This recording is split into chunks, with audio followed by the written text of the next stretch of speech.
Beaucoup de Juifs, qui étaient venus auprès de Marie et avaient donc vu ce que Jésus avait fait, crurent en lui. Mais quelques-uns allèrent trouver les pharisiens pour leur raconter ce qu'il avait fait. Les grands prêtres et les pharisiens réunirent donc le conseil suprême. Ils disaient : « Qu'allons-nous faire ? Cet homme accomplit un grand nombre de signes. Si nous le laissons faire, tout le monde va croire en lui, et les Romains viendront détruire notre lieu saint et notre nation. » Alors l'un d'entre eux, Caïphe, qui était grand prêtre cette année-là, leur dit : « Vous n'y comprenez rien. Vous ne voyez pas quel est votre intérêt. Il vaut mieux qu'un seul homme meure pour le peuple et que l'ensemble de la nation ne périsse pas. » Ce qu'il disait là ne venait pas de lui-même, mais étant grand prêtre cette année-là, il prophétisa que Jésus allait mourir pour la nation. Et ce n'était pas seulement pour la nation, c'était afin de rassembler dans l'unité les enfants de Dieu dispersés. À partir de ce jour-là, ils décidèrent de le tuer. C'est pourquoi Jésus ne se déplaçait plus ouvertement parmi les Juifs. Il partit pour la région proche du désert, dans la ville d'Éphraïm, où il séjourna avec ses disciples. Or, la Pâque juive était proche, et beaucoup montèrent de la campagne à Jérusalem pour se purifier avant la Pâque. Ils cherchaient Jésus, et dans le temple, ils se disaient entre eux : « Qu'en pensez-vous ? Il ne viendra sûrement pas à la fête. » Les grands prêtres et les pharisiens avaient donné des ordres. Quiconque saurait où il était devait le dénoncer, pour qu'on puisse l'arrêter. 6 jours avant la Pâque, Jésus vint à Béthanie où habitait Lazare, qu'il avait réveillé d'entre les morts. On donna un repas en l'honneur de Jésus. Marthe faisait le service. Lazare était parmi les convives avec Jésus.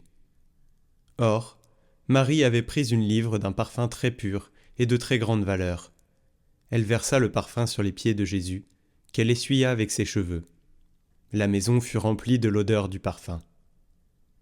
Judas Iscariote, l'un de ses disciples, celui qui allait le livrer, dit alors : « Pourquoi n'a-t-on pas vendu ce parfum pour 300 pièces d'argent, que l'on aurait donné à des pauvres ?» Il parla ainsi, non par souci des pauvres, mais parce que c'était un voleur.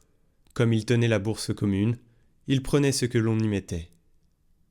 Jésus lui dit : « Laisse-la observer cet usage en vue du jour de mon ensevelissement. Des pauvres, vous en aurez toujours avec vous, mais moi, vous ne m'aurez pas toujours. » Or, une grande foule de Juifs apprit que Jésus était là, et ils arrivèrent, non seulement à cause de Jésus, mais aussi pour voir ce Lazare qu'il avait réveillé d'entre les morts. Les grands prêtres décidèrent alors de tuer aussi Lazare, parce que beaucoup de Juifs, à cause de lui, s'en allaient et croyaient en Jésus.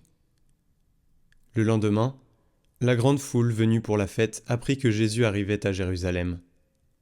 Les gens prirent des branches de palmier et sortirent à sa rencontre.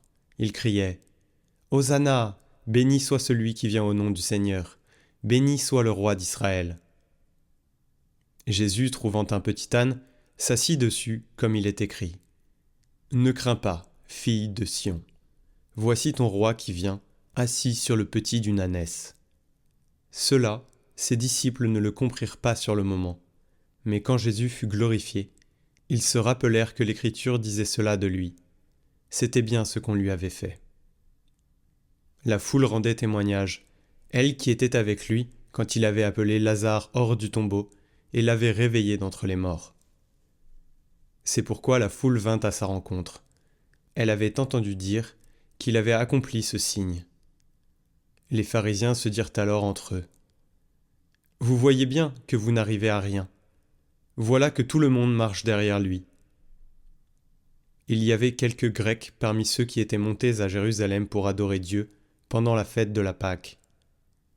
Ils abordèrent Philippe, qui était de Bethsaïde en Galilée, et lui firent cette demande : « Nous voudrions voir Jésus. » Philippe va le dire à André, et tous deux vont le dire à Jésus.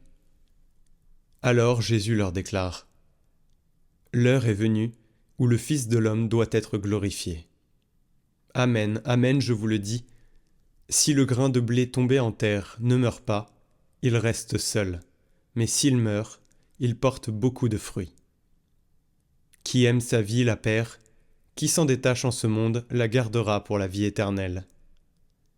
Si quelqu'un veut me servir, qu'il me suive.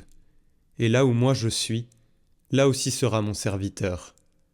Si quelqu'un me sert, mon Père l'honorera. Maintenant mon âme est bouleversée. Que vais-je dire ? Père, sauve-moi de cette heure ? Mais non, c'est pour cela que je suis parvenu à cette heure-ci. Père, glorifie ton nom. Alors, du ciel vint une voix qui disait : Je l'ai glorifié, et je le glorifierai encore. En l'entendant, la foule qui se tenait là disait que c'était un coup de tonnerre. D'autres disaient : C'est un ange qui lui a parlé. Mais Jésus leur répondit : Ce n'est pas pour moi qu'il y a eu cette voix, mais pour vous. Maintenant a lieu le jugement de ce monde. Maintenant le prince de ce monde va être jeté dehors. Et moi, quand j'aurai été élevé de terre, j'attirerai à moi tous les hommes.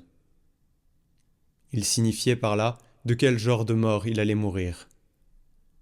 La foule lui répliqua : Nous avons appris dans la loi que le Christ demeure pour toujours. Alors toi, comment peux-tu dire : il faut que le Fils de l'homme soit élevé ? Qui est donc ce Fils de l'homme ? Jésus leur déclara : Pour peu de temps encore, la lumière est parmi vous. Marchez, tant que vous avez la lumière, afin que les ténèbres ne vous arrêtent pas.